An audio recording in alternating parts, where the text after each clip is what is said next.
Assalamualaikum warahmatullahi wabarakatuh. Kembali lagi di channel saya, Aulia Effendi.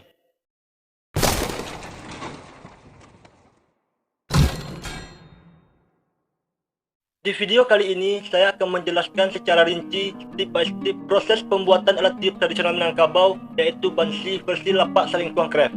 Pada video sebelumnya, sudah saya praktekkan bagaimana cara membuat alat tiup bansi Minangkabau yang secara jelas dan secara rinci pada video sebelumnya.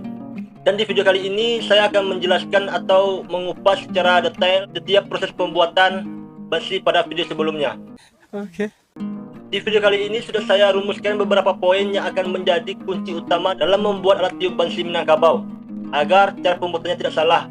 Karena di video kali ini akan saya jelaskan secara rinci dalam bentuk teori bagaimana cara membuat alat tiup bansi secara benar versi lapak salingkuang craft. Oke. Let's go.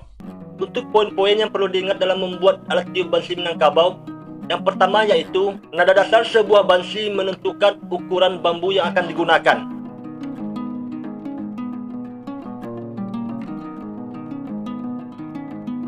Nah, pada poin pertama ini sudah sangat jelas bahwasanya ukuran bambu, panjang bambu, besar bambu, dan diameter bambu itu ditentukan oleh nada dasar apa yang akan kita buat. Pada video sebelumnya sudah saya jelaskan dari awal ukuran bambu untuk pertamanya sekitaran 45 cm. Ukuran lebih kurang 45 cm itu adalah mentahan awal untuk membuat bansi, karena prosesnya nanti akan banyak dipotong. Jadi untuk poin pertama ini sangat jelas bahwasanya nada dasar dari bansi itu menentukan ukuran dari bambu yang akan kita gunakan nanti. Good job. Untuk poin keduanya yaitu jarak antara lubang tangga nada.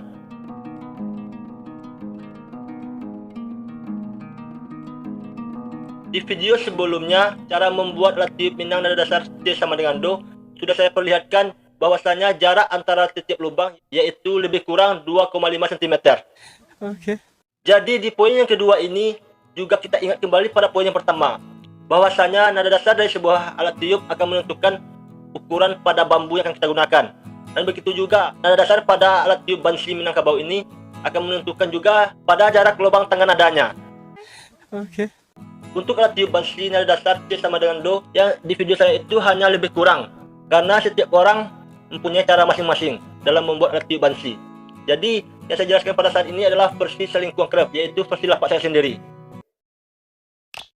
Di sini bisa teman-teman lihat bahwasanya jarak antara lubang tangga nada ini bisa dikatakan hampir sama. Juga sama di video sebelumnya saya mempraktekkan bahwa jarak antara lubang tangga nada ini lebih kurang 2,5 cm. Good job. Let's go. Untuk poin yang ketiga yaitu jarak antara lubang akhir tangga nada atau lubang paling atas ini dengan lubang sumber nada.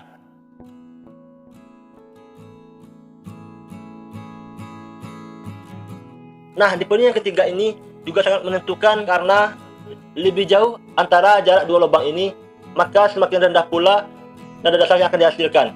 Dan begitu juga sebaliknya. Semakin dekat jarak antara lubang yang dua ini, maka semakin tinggi nada dasar alat tiup bansi yang akan dihasilkan. Oke. Good job. Let's go.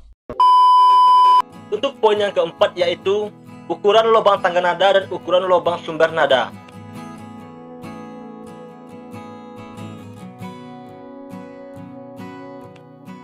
Di sini bisa teman-teman lihat untuk ukuran lubang tangga nada itu lebih kurang yang saya buat ini sekitar 0,5 cm. Dan untuk ukuran lubang sumber nada lebih kurang 1 cm. Oke.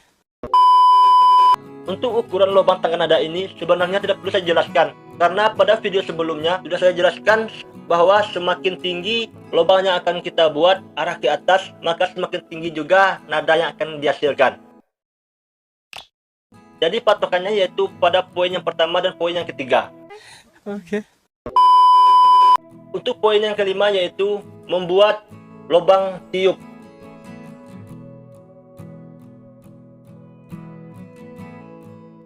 Pada video sebelumnya juga sudah saya praktekkan bagaimana cara membuat lubang sumber angin atau lubang tiup bansi itu. Mungkin teman-teman masih mengira-ngira bagaimana cara membuatnya agar lebih bagus atau tidak salah hasil akhirnya nanti. Kita mengingat perbedaan antara alat tiup Minang dengan alat tiup lain. Kalau di tiup Minang itu, nafas ini tidak pernah berhenti, atau bisa dibilang sambung menyambung. Makanya setiap orang memainkan alat tiup Minang, nafasnya sangat panjang. Okay. Itu bukan nafasnya sangat panjang, tetapi cara menambah nafas yang hampir habis itu ada tekniknya. Dan untuk tutorialnya sudah saya buat di video-video sebelumnya. Cara nafas panjang dalam alat tiup tradisional Minangkabau. Okay. Jadi di sini saya jelaskan bagaimana cara membuat alat tiup ini agar kita bisa memainkan alat tiup bansi ini dengan nafas yang panjang. Kuncinya yaitu pada proses pembuatan lubang tiup ini. Karena semakin besar lubang tiup yang akan kita buat, maka semakin besar juga nafas yang dibutuhkan. Agar bisa mempunyai nafas yang panjang saat memainkan alat tiup bansi ini, kita buat sekecil mungkin lubang tiupnya ini. Okay. Good job. Wait a minute. Who are you?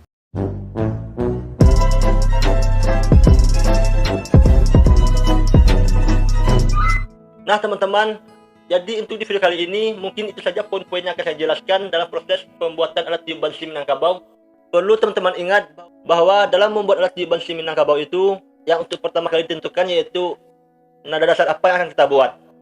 Karena dari nada dasar itu akan menentukan ukuran bambu yang akan kita gunakan. Kalau teman-teman masih ragu dan tidak mengerti dengan apa yang saya jelaskan ini, nantinya kita bisa diskusi di kolom komentar. Jangan lupa untuk subscribe, like, komen, dan bagikan ke semua media sosial yang teman-teman punya, agar channel ini berkembang lebih baik untuk kedepannya mengenai alat tiup tradisional Minangkabau.